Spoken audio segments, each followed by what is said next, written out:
Hello my beautiful friends, it's Amanda here, and today we're going to do a quick lip swatch video with these new glosses from CoverGirl. These are the Katy Cat glosses. The Katy Cat glosses have a retail price of $7.99 US. Each gloss contains 3.8 milliliters or 0.12 fluid ounces of product. These do have special packaging with a little kitty cat on top here, and these are limited edition, so they won't last forever. This cute kitty cat packaging has all plastic components, and it comes with a standard flat doe foot applicator. It's not a paddle style, but there's also not much of a curve to it. I find that the applicator picks up enough product to completely cover one lip, so I do have to dip back in one time to cover both lips, but this little doe foot is kind of perfect for this gloss because it is a very thick gloss and it does manage to pick up and hold quite a bit of product on there. This gloss comes in 12 shades in a variety of colors, most of which are more out there. There's not a lot of wearable shades in here. 4 of these glosses have a shimmery, glittery finish, and then the remaining 8 are a cream finish. I'm gonna get straight into the swatches now, and then I'll wrap up my thoughts on the gloss formula, the color range, and all that good stuff at the end. First up, we have the shade White Cadillac, and I gotta be honest with you, this is probably one of the least attractive makeup items I've ever put on my face in my life. Let's move on. Now we have the shade called Catalope. This is a medium beigey nude with a golden sparkly glitter inside.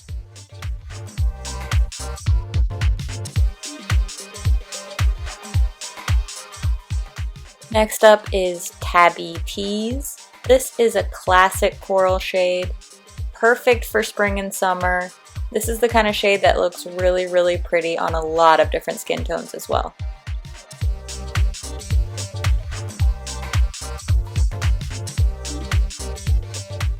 This is called Candy Cat. It's a bright bubblegum pink with just a little bit of lavender to it. I do want to quickly mention that these glosses have a sweet scent. It's very light, but it's there, so I just wanted to make you aware of that. This is Catnip. It is a fuchsia meets berry type of shade. Very purpley, very pretty, but it's not so crazy purple that you can't wear it, like some of the other purple shades that we're about to see.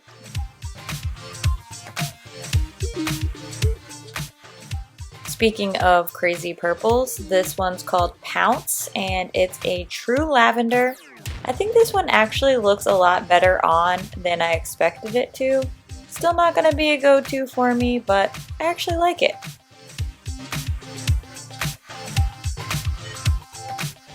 Next up is Purple Paws.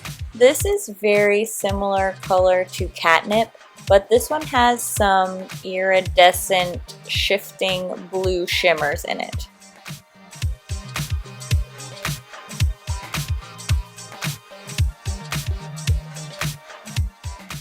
This is a bright neon pink, and she's called Kitty Karma.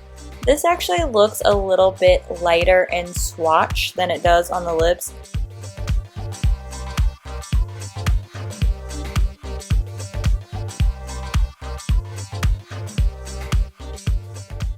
Cobalt Kitty is a very bright turquoise blue.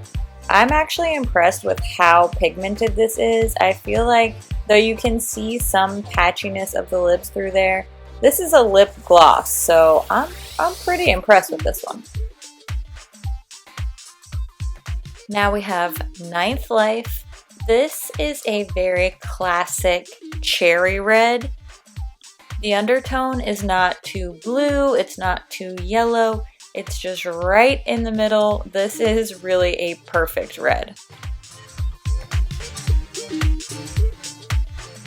And then there's Wine Feline, which, as the name implies, is more of a wine red. This is your deeper, vampier option as far as the reds in this collection go.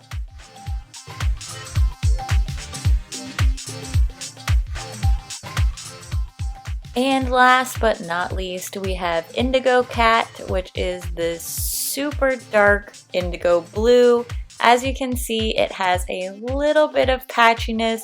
Not super easy to get this one perfectly opaque, but it's a gloss.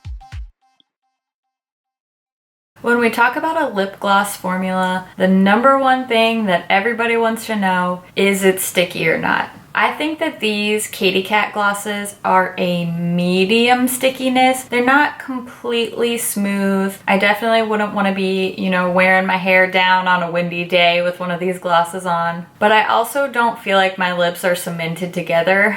So for me, these just fall somewhere in the middle as far as the stickiness goes. These are pretty pigmented, which is good because they're very colorful. And something I've noticed in my experience, when a gloss is more pigmented, it does tend to feel a little bit thicker and a little bit stickier. That's just kind of the trade-off for getting more pigmentation out of your gloss, in my opinion. For the shades that have shimmer or glitter in them, I do want to mention that when you press your lips together, you can feel that glitter on your lips. It does have a little bit of that gritty feeling since they are larger sparkle particles in there. That's a scientific term, by the way. It's not uncomfortable to the point where it bothers me. And actually, my favorite gloss of this entire range is this one that I'm wearing now called Catalope. And it does have gold glitters in it. So it's definitely not gritty to the point where it bothers me, but I do want to mention that to you if you're interested in one of the shimmer shades.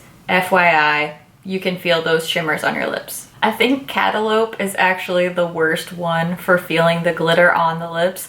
The other ones, it's not quite as pronounced, but I just wanted to give you that warning. Now, let's talk about these crazy shades. There are a couple that are wearable, there are a few that are borderline, and some of them are just straight up crazy shades. These are just really, really out there as far as lip colors go. I wouldn't say that a bright turquoise or an actual white lip gloss are something that every woman needs to put in her purse, but I do think it's cool that this option exists at the drugstore. This is something that I would expect to see from a company like Makeup Forever or MAC that are known for really avant-garde, really runway type of looks. I feel that it's definitely a good thing that there are more and more options at the drugstore, and now you can have an avant-garde artistry type of look without spending $20 or $30 on a lip gloss. My opinion is simply that more choices are better. And when we're talking about something like lip gloss, drugstore lip gloss, CoverGirl lip gloss, nudes, pinks, brown, that's all been done. There's 1.5 million of those. So I do think it's exciting to see something so different, so edgy, and so out there. And now it's accessible to everyone. I love that. I love to see companies pushing boundaries, especially when we're talking about somebody that's really, really established like CoverGirl. It's fun to see them going totally outside of the box, collaborating with somebody like Katy Perry, who's known for having a really out-of-the-box style. So while turquoise and white are never gonna be my go-to lip shades, I'm excited to see it. I love to see the boundaries being pushed at an affordable price tag. I'm sure a lot of people are thinking, why would you possibly need a white lip gloss other than Halloween or costume party or something like that? Who's actually gonna wear this? I think a lot of these crazy colors can actually be really useful in the everyday person's makeup bag, because imagine mixing this in to lighten a shade. And the opposite could be said for the really deep dark shades. Maybe you wouldn't want to wear this color on its own. If you have one that you almost love, it's almost perfect, but you just need it to be a little bit darker or a little bit lighter, you can take these really crazy colors and just mix a little bit in with a nude gloss, a red or a pink, and change the tone. You just become your own makeup artist at that point. So I know that these shades seem super crazy and maybe you just feel like it's not for you, it's totally pointless, but think outside the box. these products can be really useful and a really fun part of your makeup routine. I'd love to hear what you think about these. Would you ever wear a crazy turquoise lip gloss? Leave a comment and let us know. As always, thank you so much for watching, and I'll see you in my next video. Bye. I can't even look at myself. It's so bad. Why? Why did you make this? Just a casual everyday makeup look. Today we're talking about using whiteout to do makeup hacks. Oh, make it stop. Make it stop. Huh? You know what I'm saying? What? Why would you say that? I mean, come on! Ooh, mama. Ooh, mama. They did that. CoverGirl did that. Lip swatching gone wrong. Ooh, girl, that's bright. Don't ever do that. This one is really cool. If I saw somebody walking on the street wearing this, I'd be like, they're cool. But it is doing hideous things for my teeth. These purples are just tough. Whoa. I feel like Snow White with this color on. Do I look like a Disney princess? Feel free not to comment if you don't have anything nice to say. This one's actually pretty cool, I think. I mean, it's not like wear to the office, but it's like first day of school color. No, I'm just kidding. What?